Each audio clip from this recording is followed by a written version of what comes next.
आज हम नांगल चौधरी विधानसभा के लुजोता गांव में पहुंचे हैं, जहां पर सचिन पायलट जी कांग्रेस प्रत्याशी मंजू चौधरी जी के समर्थन के लिए आ रहे हैं।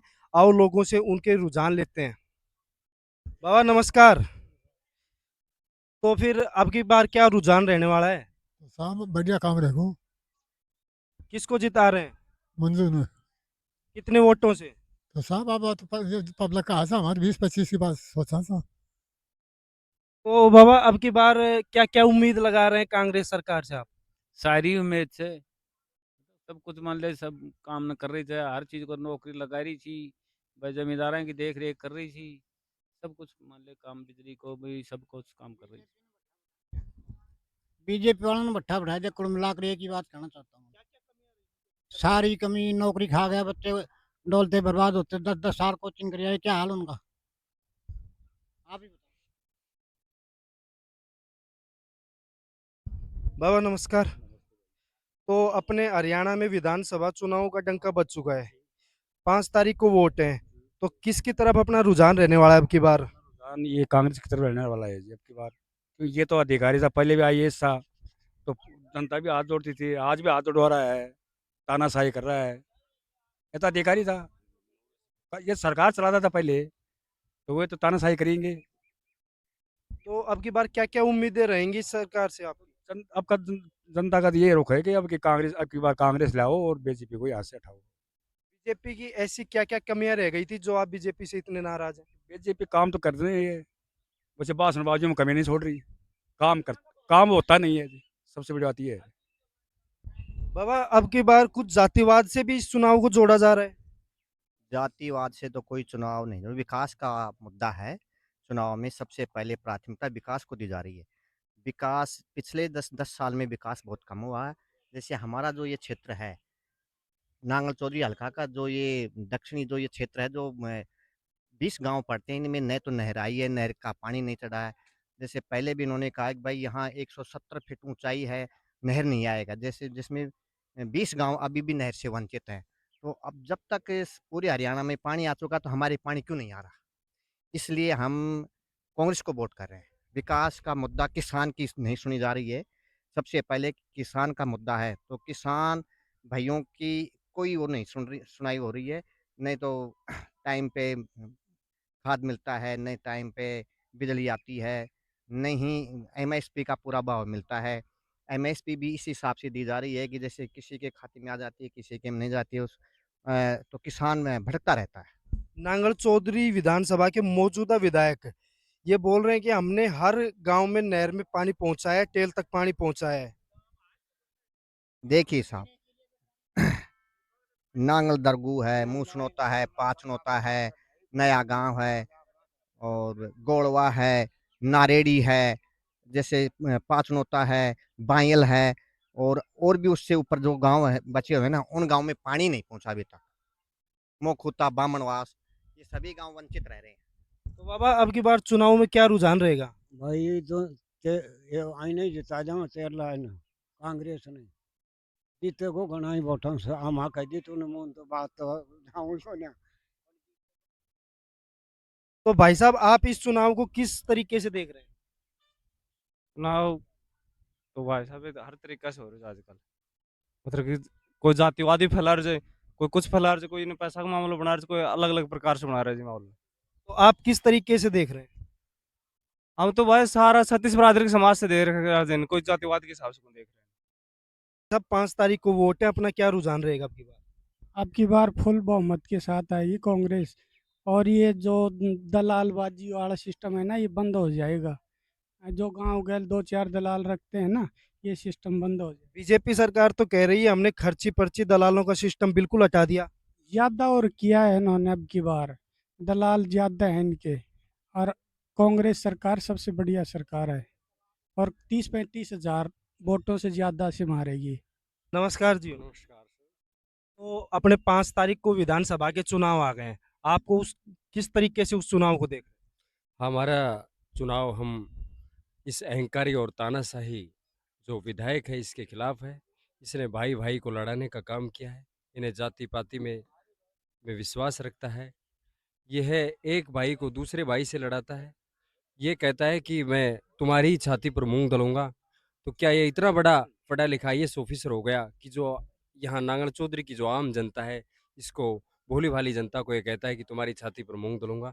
तो हम ये कहते हैं कि मंजू चौधरी को कि आप अभी 3 तारीख को नवरात्रे लग रहे हैं, तो माता शक्ति दुर्गा का आप आशीर्वाद लेकर इस अहंकारी अभयसुर नाम का जो दानव जो खुला विचरण कर रहा है नांगल चौधरी के हलके में, जिसका कोई सामना नहीं कर रहा, क्या मेरे से ज़्यादा पढ़ा लिखा कोई नहीं है, मैं रिटायर्ड आईएएस हूँ, मेरे पास पीएचडी की डिग्रियाँ हैं।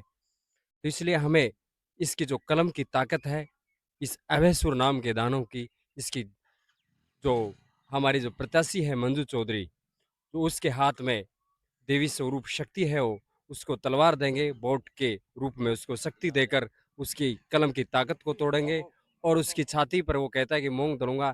मैं ये समझता हूँ कि इससे असभ्य और अश्लील इंसान कोई नहीं हो सकता, जो अपने आप में एक रिटायर्ड आईएएस ऑफिसर कहता है और ये कहता है कि मैं तुम्हारी छाती पर मूँग दलूँगा। अरे अभय सिंह, मैं एक इस यूट्यूब यार के मंच के माध्यम से कहता हूँ कि तुम असभ्य और मूर्ख विधायक हो। तुम्हारे जैसा इतिहास में नकारा और निकम्मा विधायक कोई हुआ ही नहीं है। छाती तो पर मूँग नांग दलने का अर्थ क्या होता है? छाती दिखाना, मतलब बहुत ही एक असभ्य, एक दानव। तो ये नांगल पहचान चौधरी विधानसभा में आज सचिन पायलट जी आ रहे हैं राजस्थान से, तो उसको कहीं ना कहीं लोग जातिवाद चुनाव का भी नाम देना चाह रहे हैं। नहीं, ये जातिवाद का चुनाव नहीं है, ये 36 बिरादरी का चुनाव है।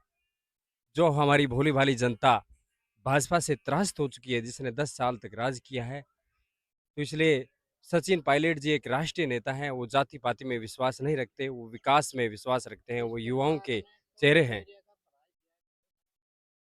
इनके अब ये मन्नू चौधरी आ गई, तो इस परिवार ने तो इस एरिया का बढ़िया काम किया है। नमस्कार भाई साहब। तो अब की बार इस चुनाव में क्या रुझान रहने वाला है? भाई साहब ये चुनाव 36 बिरादरी का है और ये चुनाव 36 बिरादरी लड़ रही है, न कि मंजू चौधरी लड़ रही है। 36 बिरादरी का चुनाव है। तो ऐसी क्या खामी रह गई थी जो हुड्डा जी यहाँ पे नांगल चौधरी विधानसभा में नहीं आए और सचिन पायलट जी को आना पड़ा? देखो जी, शायद हो सकता है 2 तारीख को माननीय भूपेंद्र सिंह हुड्डा जी के लड़के दीपेंद्र हुड्डा आ सकते हैं निजामपुर में। शायद हो सकता है आएंगे वो। पहले हुड्डा जी ने नारनौल में दौरा किया था, यहाँ पर कैसे देरी हो गई उनके आने में? ये तो जी उनको, जैसे उनको तो 90 विधानसभा देखनी होती है, नहीं कि एक नांगल चौधरी देखनी हो, तो हर जगह आएंगे। जैसे उनका टाइम टाइम मिलेगा, जैसे पॉसिबिलिटी होगी, ऐसे वो यहाँ आएंगे जरूर। तो अब की बार क्या-क्या उम्मीद लगाई है आपने कांग्रेस सरकार से, कांग्रेस प्रत्याशी मंजू चौधरी जी से? मंजू चौधरी से ये है कि जी ये 36 बिरादरी के नेता है। इनके परिवार ने, चौधरी फूसाराम जी ने बहुत काम किया था, 36 बिरादरी का काम किया था इन्होंने और काम करते रहे हैं। और आगे इनसे यही उम्मीद है कि ये 36 बिरादरी का काम करेंगे। इनके पास ना कोई जातिवाद करते हैं, ये हर आदमी को साथ लेके समान रूप से चलते हैं। तो आप बीजेपी सरकार से नाराज़ हैं या यहाँ के मौजूदा विधायक से? बीजेपी सरकार से भी हैं, यहाँ के विधायक से भी हैं। बीजेपी सरकार तो बोल रही है हमने खर्ची-पर्ची, भ्रष्टाचारी सब खत्म कर दी। सर ऐसी नहीं हुआ है, ज़्यादा खर्ची पर्ची बढ़ी और है। नमस्कार भाई। तो अब की बार कांग्रेस प्रत्याशी मंजू चौधरी जी विधानसभा नांगल चौधरी से चुनाव लड़ रहे हैं। तो आप इस चुनाव को किस तरीके से देख रहे हैं? भाई हम तो कांग्रेस की साथ ही है शुरू से ही। बीजेपी की तानाशाही देख ली, अब हम कांग्रेस लाना चाह रहे हैं। क्या-क्या उम्मीद लगाई है अब की बार आपने कांग्रेस सरकार से? कांग्रेस उम्मीदवार जीत रही है बहुत ज़्यादा वोटों से। उम्मीद क्या-क्या है कि कांग्रेस सरकार आने के बाद हमारे क्या-क्या काम होंगे? सभी काम होंगे, नहरी पानी का भी होगा, नौकरियों का भी होगा, जो भी है, रोजगार भी देंगे, सारी चीज़ें होंगी। बीजेपी प्रत्याशी डॉक्टर अभय सिंह यादव पहले भी यहाँ के विधायक रह चुके हैं। वो बोल रहे हैं कि बिजली, पानी, रोड की समस्या मैंने नांगल चौधरी विधानसभा की लगभग खत्म कर दी है। नहीं, ऐसी कोई बात नहीं हुई, अभी तो बहुत ज़्यादा समस्या पड़ी है जनता की, इतने काम हुए नहीं। और अब की बार तो ये मानो कांग्रेस की पूरी तरह से लहर है, सभी जनता चाहती है कि कांग्रेस आए। बीजेपी से परेशान हो चुकी जनता, आम जनता परेशान है बीजेपी से। बी- आपको क्या अनुमान है कि 90 विधानसभा में से अब की बार कांग्रेस सरकार की कितनी सीटें आने वाली? देखो, 60 से ऊपर ही है और कांग्रेस की लहर पूरी तरह है, ये जनता का रुझान है कि कांग्रेस सरकार आएगी, एक तरफा सरकार बनाएंगे। कुछ भी बीजेपी वाले को बिल्कुल फेल है अब की बार कहानी। नमस्कार भाई साहब। नमस्कार जी। तो इस चुनाव का क्या माहौल रहेगा आपकी बार? चुनाव का माहौल बहुत अच्छा रहेगा। कांग्रेस सरकार आ रही है स्पष्ट रूप से। चारों विधानसभा कांग्रेस की सीट आएंगी। और हरियाणा में कितनी सीटें आ रही हैं? हरियाणा में कम से कम 55-60 के बीच में सीट आएंगी। तो कांग्रेस सरकार से आपने क्या-क्या उम्मीदें लगा रखी? कांग्रेस सरकार बहुत ही बेरोजगार बच्चों के लिए बहुत ही अच्छे रोजगार के अवसर लाएगी। कांग्रेस सरकार बहुत अच्छी सरकार है। बीजेपी सरकार तो कह रही है कि हमने बिना खर्ची पर्ची के नौकरी दी है, युवाओं को पहले से ज़्यादा नौकरी दी है। ऐसा कुछ नहीं है। जो बीटेक बंदे थे उनको डी ग्रुप में नौकरी दी है। ये कोई नौकरी देना नहीं। उनकी काबिलियत के अनुसार नौकरी नहीं दी उन्हें। नमस्कार जी। तो 5 तारीख को वोट है, कैसा क्या रुझान रहेगा, किसकी तरफ रहेगा? रुझान बढ़िया रहेगा, रुझान रहेगा कांग्रेस का अब की बार। लोगों का अपना आप ही मन बन रहा है कांग्रेस की तरफ से। बीजेपी में क्या कमियाँ रह गई थी जो कांग्रेस की तरफ ज़्यादा रुझान है? बीजेपी ने जी जो कौन सा काम सही करके दिखाया है, जमींदार के लिए बोले दुगनी आय कर देंगे, दुगनी जरूर हुई है, आय दुगनी हो गई। जैसे पेट्रोल पंप के दुगने दाम हो गए, खाद के दुगने दाम हो गए। अब बिजाई कर रहे हैं तो जमींदार के ट्रैक्टर वाला की मार दुगनी हो गई। महंगाई ही बढ़ी है, दुगनी आमदनी नहीं हुई जमींदार की। बीजेपी सरकार तो ये कह रही है कि कांग्रेस के जब राज खत्म हुआ था, जब 70 रुपए पेट्रोल छोड़ के गए थे हम, और अभी तक 30 रुपए ही बढ़ा है इस 10 साल के अंदर। तो कम है क्या? अभी हमें 10 साल में 30 रुपए बढ़े हैं। 10 साल में 30 बढ़ा देना, 10 साल में 30 रुपए डाउन भी आए वो नहीं लेके चल रही सरकार। गैस के दाम 4 गुने हो गए। गैस भी बढ़ी है ना, गैस के साथ साथ चल रहा है ना। और क्या-क्या तानाशाही लग रही है आपको? तानाशाही सारी तानाशाही है, जैसे बालकों के लिए सर्विस है। वो बीजे डी ग्रुप की भी ऐसे आईएएस की नौकरी कर दी साहब इन्होंने।